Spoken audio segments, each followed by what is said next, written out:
Hello students, good morning. Online class में आपका स्वागत है। देखिए, हम चैप्टर नंबर फर्स्ट पढ़ रहे हैं और इस चैप्टर का नाम है जीव जगत। इस चैप्टर के अंतर्गत हमने जीवों का नामकरण किस तरह से किया जाता है, इसके अलावा हमने जीवों के अंदर कौन कौन से ऐसे लक्षण पाए जाते हैं जिनके आधार पर इन सजीवों को निर्जीवों से अलग कर सकते हैं, अर्थात सजीवता के लक्षण। इसके पश्चात हमने पढ़ा कि वर्गीकी अर्थात वर्गीकरण किस तरीके से किया जाता है और इस वर्गीकरण के अंदर जो विभिन्न प्रकार के समूह जिनको हम कह सकते हैं वर्गीकरण समवर्ग या टैक्सॉन कौन कौन से होते हैं। तो इसमें हमने आपको बताया कि वर्गीकरण की जो छोटी इकाई होती है वो जाति होती है और सबसे बड़ी जो इकाई है या कह सकते हैं सबसे बड़ा जो वर्ग है वो है जगत। अर्थात इसमें हमने देखा जातियां मिलकर के वंश का निर्माण करते हैं और वंश जो है मिलकर के कुलों का निर्माण करते हैं और कुल जो है वो गणों का निर्माण करते हैं और गण जो है वो वंश, गण जो है ये एक प्रकार से वर्गों का निर्माण करते हैं और वर्ग जो है वो संघों का और संघ जो है वो जगत का निर्माण करते हैं। तो ये हम वर्गीकरण के बारे में पढ़ चुके। आज हम पढ़ेंगे वर्गीकरण सहायक सामग्री या साधन। चैप्टर फर्स्ट ही चल रहा है हमारा और इसका नाम है जीव जगत।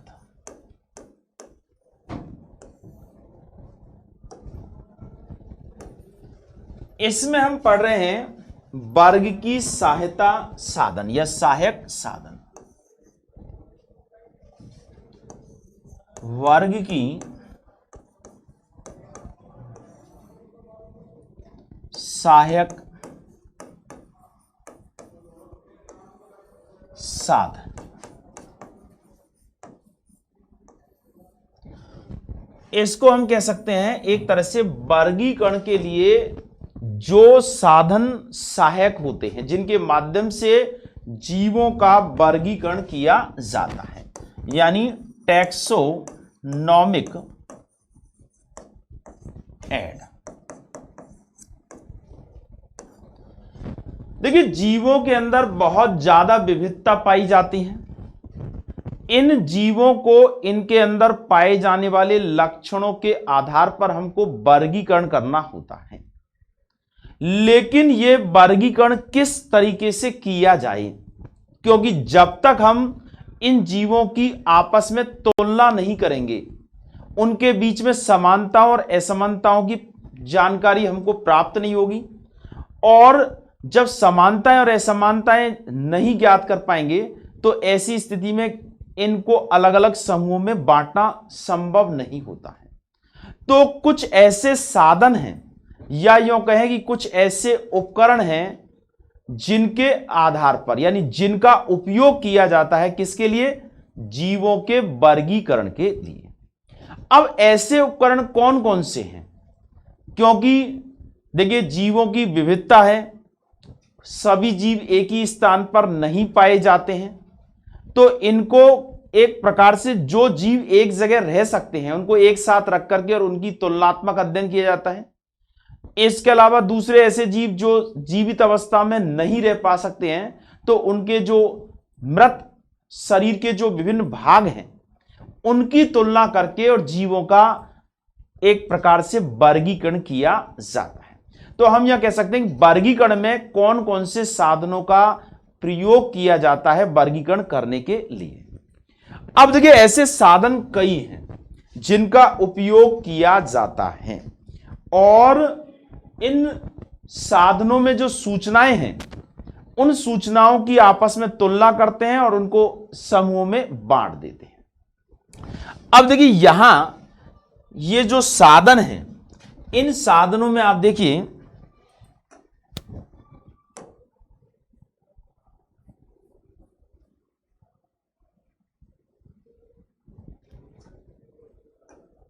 देखिए टैक्सोनॉमिकल एड्स या एड, अगर हम कहें एक बहुवचन के रूप में लें तो ये एड्स हो जाएगा, साधन है। अब इसमें देखिए कौन कौन से हैं। सबसे पहला जो साधन है वो है हार्वेरियम। हार्वेरियम, ये हार्वेरियम एक तो साधन है, हार्वेरियम। हार्वेरियम का उपयोग करते हैं। दूसरा साधन है वानस्पतिक उद्यान, बॉटनिकल गार्डन। वानस्पतिक उद्यान, बॉटनिकल गार्डन, ठीक है। इसके अलावा देखिए वानस्पतिक, जिसको बॉटनिकल गार्डन को ही वानस्पतिक उद्यान कहते हैं। इसके अलावा फ्लोरा, फ्लोरा मतलब है पादप, पादपों का समूह, यानी विभिन्न प्रकार के जो किसी भी स्थान पर जो पादप पाए जाते हैं उनको फ्लोरा कहते हैं, और जो प्राणी पाए जाते हैं उनको फ्यूना कहा जाता है।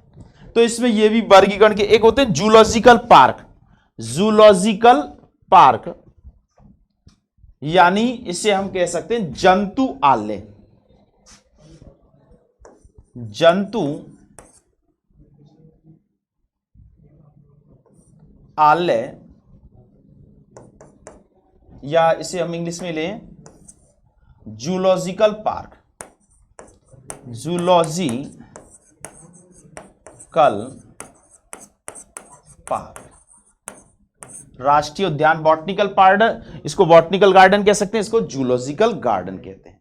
इसके अलावा है म्यूजियम, संग्रहालय, म्यूजियम, चिड़ियाघर जिसको हम कहते हैं म्यूजियम, इसका भी उपयोग किया जाता है। इसके अलावा कुंजी अथवा चाबी,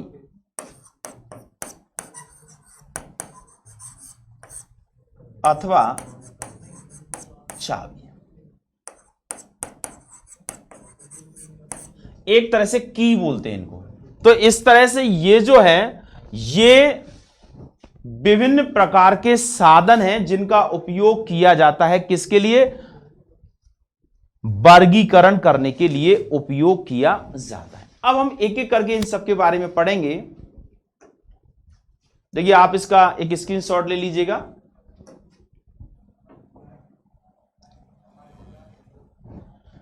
सबसे पहला है हार्वेरियम। हार्वेरियम क्या होती है? देखिए हार्वेरियम एक प्रकार से ये जो वनस्पति उद्यान होते हैं उनमें पेड़ पौधों के एक नमूनों को सुरक्षित अवस्था में रखा जाता है। तो इसमें क्या होता है कि जैसे ये कागज की सीट होती है और उन सीटों पर जो पादप होते हैं, छोटे पादप होते हैं, उनको पहले तो किसी स्थान पर जहां जिसका वर्णन करना है उसको वहां से निकालते हैं। निकालने के बाद उसको दबा करके अखबार पर इस तरह से प्लेन स्थिति में रख देते हैं। जब वो सूख जाता है तो उसके बाद उस पर परिरक्षण पदार्थ लगा देते हैं जिससे कि वो खराब ना हो, उस पर किसी भी प्रकार के जीवाणु या अन्य कीट वगैरह का संक्रमण ना हो। और फिर उसके बाद उस पर ये इस तरह के पादप को वहां रख देते हैं। ये इसका इस तरह से अंश होता है ऐसे। और यहां पर इसके बारे में जानकारी लिखने के लिए ये जगह होती, कहां से इसको लिया गया है, किसके द्वारा इसे अलग किया गया है, कितने तारीख को किया है और इसके क्या लक्षण थे, किस वर्ग में आता है। तो इस तरह के जो सीटें तैयार की जाती हैं, इन सीटों को जिस फाइल में रखा जाता है उसे कहा जाता है हार्वेरियम फाइल। और जब हम किसी पादप की तुलना करते हैं तो पहले से जो हमारे संचित संग्रहालय में जो रखी हुई हार्वेरियम सीटें होती हैं उनसे उसकी तुलना कराते हैं, लक्षणों का मैच कराते हैं और उसके बाद में उसका निर्धारण करते हैं कि इसको किस समूह में रखा जा सके। तो इस तरह की जो संरचना है या इस प्रकार का जो कह सकते हैं कि पौधों के जो एकत्रित नमूने होते हैं जिनको कागज पर उनके शरीर को सुखा करके और उनको परिरक्षित पदार्थों के घोल से उनको पूरी तरह से संरक्षित करके और इस तरह से सूचनाएं लिख करके और रखा जाता है। तो इस प्रकार की जो सीटें होती हैं इनको कहा जाता है हार्वेरियम सीट, और इन सीटों के आधार पर क्या किया जाता है, जीवों का वर्गीकरण किया जाता है। ठीक है, तो इस तरह से इस पर यहां कुल है, वंश क्या है, ये सब चीजें यहां पर इसको लिख दी जाती है।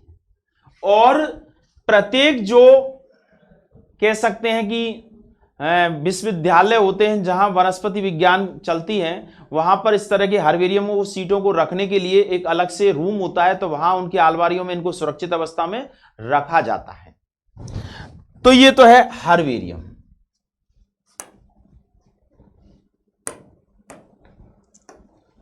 अब इसके बाद दूसरा आता है वानस्पतिक उद्यान, जिसको हम कह सकते हैं बॉटनिकल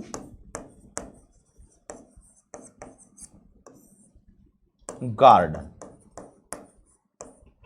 बॉटनिकल गार्डन देखिए, जहां विभिन्न प्रकार के पेड़ पौधों को, ऐसे दुर्लभ पादपों को रखा जाता है और जीवित अवस्था में रखा जाता है, तो वो कहलाते हैं बॉटनिकल गार्डन। ऐसे बॉटनिकल गार्डन जो कई सालों पहले, हजारों सालों पहले जो तैयार हुए थे, तो उसमें ऐसे ऐसे पादप हैं जो सामान्य रूप से हमको देखने को नहीं मिलते हैं, या इस पृथ्वी पर वो जो वर्तमान स्थिति में जिनकी संख्या बहुत कम रह गई है, तो ऐसे पादपों को इसमें बॉटनिकल गार्डन में रखा हुआ होता है। तो ऐसे पादपों के कह सकते हैं कि जो पहले से रखे हुए पादप हैं उनकी नए पादपों से तुलना कराते हैं कि भाई ये इसके साथ मैच कर रहा है कि नहीं कर रहा है। तो जिस आधार पर मैच कर रहा है उसी आधार पर उसको क्या है, उसी समूह में उसका वर्गीकरण कर दिया जाता है। ठीक है, तो इस तरह से बॉटनिकल गार्डन है। देखिए, अब सबसे बड़ा बॉटनिकल गार्डन जो है ये कह सकते हैं कि इंग्लैंड के अंदर है। बॉटनिकल गार्डन क्यू, ये आपकी किताब में लिखा है, बॉटनिकल गार्डन क्यू जो है वो इंग्लैंड के अंदर स्थित है, जो सबसे बड़ा बॉटनिकल गार्डन है।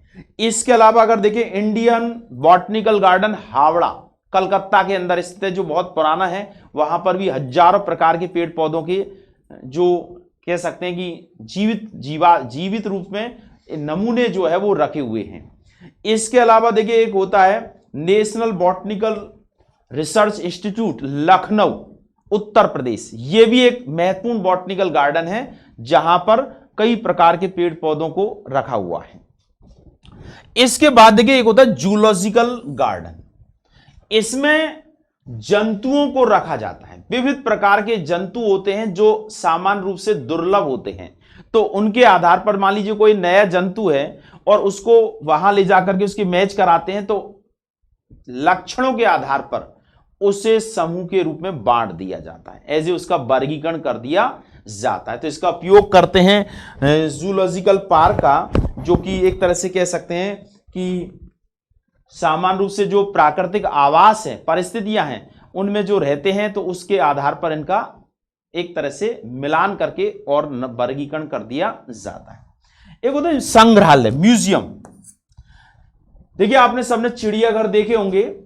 चिड़ियाघर में कई तरह के जीव जंतु होते हैं, कई तरह के जंतु होते हैं, तो वो आपस में, जैसे चिड़ियाघर में चिड़िया वो देखते हैं, आपका पक्षियों को देखते हैं, तो कई तरह के अलग अलग एरिया में पाए जाने वाले पक्षी होते हैं, तो उनकी तुलना कर सकते हैं और उस आधार पर नए, मान लीजिए आपको कोई अज्ञात जीव है और उसका नाम पता नहीं है, उसका वर्ग पता नहीं है, तो आप वहां ले जाकर के उसका मिलान करके और इस तरह से वर्गीकरण उसका कर सकते हैं। एक होता है कुंजी अथवा चाबी।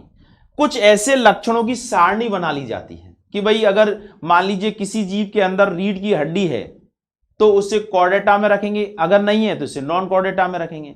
अगर मान लीजिए रीढ़ की हड्डी है और उसके अंदर स्तन ग्रंथियों की उपस्थिति है तो उसे मैमेलिया में रखेंगे, अगर नहीं है तो उसे मैमेलिया में नहीं रखेंगे। ऐसे लक्षणों को की जो सारणी होती है, तो उसके आधार पर हम क्या करते हैं कि निर्धारण करते हैं कि इसका वर्गीकरण किस वर्ग में या किस समूह में किया जाए। तो ये वर्गीकरण के कुछ सहायक सामग्री हैं जिनका उपयोग करते हैं। साथ में फ्लोरा, फ्यूना, विभिन्न प्रकार के पादपों को फ्लोरा कहा जाता है। तो इनका सबका उपयोग करते हैं वर्गीकरण करने के साधनों के रूप में। ठीक है, अब देखिए, इसमें आप इनको सबके बारे में जानते हैं कि इस तरह से ये जीव होते हैं।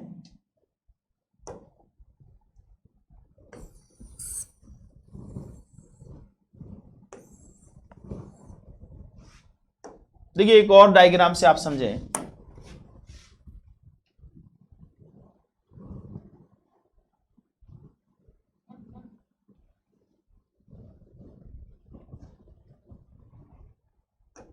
देखिए, टैक्सोनॉमिकल एड्स, जिसमें हार्वेरियम जो कि कागज की सीटें होती हैं जिन पर जंतुओं के नमूने होते हैं, पादपों के, मुख्य रूप से पादपों के नमूने होते हैं, और इनको एक प्रकार से बनाया जाता है। पहले पादप को लेकर के छोटे पादप, बड़े पादपों की हार्वेरियम सीट नहीं बनती है, उनके छोटे छोटे हिस्सों की बनेगी, पर पूरे पादप की एक साथ नहीं बनेगी। तो इसलिए आपने छोटे बच्चे होंगे जब देखा भी होगा, पेड़ पौधों की पत्तियों को अपन लेकर के और किताबों के बीच में डाल देते हैं तो सूख जाती है, तो उसका पूरा शरीर का जो स्ट्रक्चर है वो उसमें साफ साफ दिखने में आ जाता है। तो इस तरह की जो सीटें होती है वो हार्वेरियम सीट होती हैं। इसके अलावा दूसरा बॉटनिकल गार्डन, वनस्पतिक उद्यान होते हैं जिनमें विभिन्न प्रकार के पेड़ पौधे होते हैं। इसी तरह से मैनुअल, कुछ ऐसे जंतु होते हैं जिनको हम हाथ से यानी अपनी व्यक्ति विशेष रूप से देख करके उसके बारे में जानकारी प्राप्त करके और उसका हम वर्गीकरण कर लेते हैं। इसके अलावा फ्लोरा, विभिन्न प्रकार के जो पादप हैं, किसी भी स्थान पर मान लीजिए किसी पार्क में जाते हैं, बहुत तरह के पेड़ पौधे हैं, तो उनमें जो समानताएं दिख रही है उसके आधार पर उनको समूह में वर्गीकृत कर देते हैं। इसके अलावा की कुंजी लक्षण होते हैं, जो अभी हमने कहा कि कुछ लक्षणों को सारणी बना करके उनके आधार पर क्या करते हैं, जीवों को एक तरह से छटनी कर देते हैं। एक होता है जूलॉजिकल पार्क, जो कि जंतुआलय होते हैं, जहां बहुत सारे जंतु रखे जाते हैं और अलग अलग आवास के जंतुओं के लिए अलग अलग तरह की व्यवस्था होती है, तो आसानी से हम उनका वर्गीकरण कर सकते हैं। एक होता है म्यूजियम, चिड़ियाघर के बारे में आप जानते ही हैं, और मोनोग्राफ, यानी एक प्रकार से मोनोग्राफ में क्या मतलब होता है, व्यक्ति एक एक जीव को अलग अलग करके देखा जाए। तो ये सब चीजें जो होती हैं वो कह सकते हैं वर्गीकरण के सहायक, वर्गीकी के सहायक साधन होते हैं। ठीक है, तो आप इसे नोट कर लीजिएगा एक बार स्क्रीनशॉट लेकर के। और टैक्सोनॉमिकल एड्स, यानी यहां हम इसको कहेंगे वर्गीकरण, या इससे हम कह सकते हैं वर्ग की सहायक साधन।